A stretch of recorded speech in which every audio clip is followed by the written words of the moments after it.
Jonah and the big fish. Jonah and the big fish. Jonah and the big fish. Jonah and the big fish.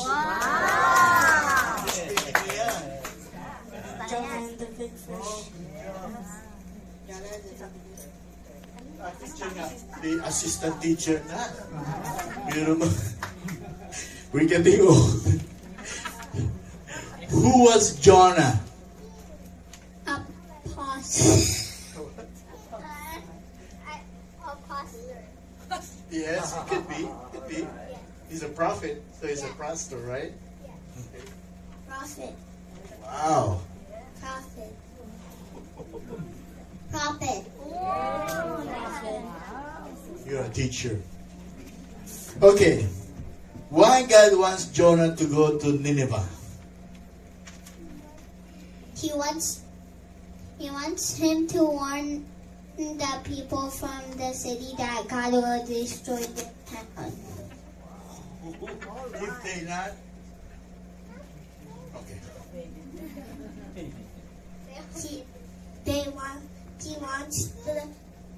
He wants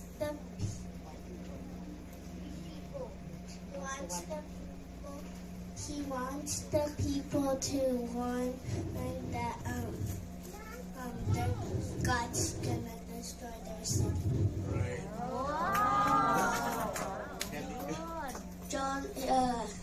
God wants Jonah to tell the people that God will destroy their city if they do not turn to Him.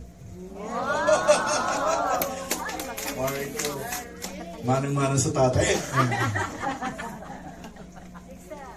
God wants Jonah to be destroyed the whole city.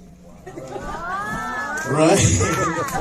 If they don't come to the Lord, they will be destroyed.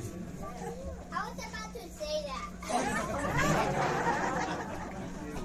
God will destroy their fine city. Wow. Okay.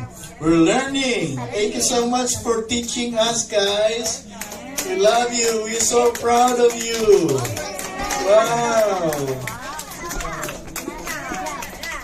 What? Moses split the Red Sea.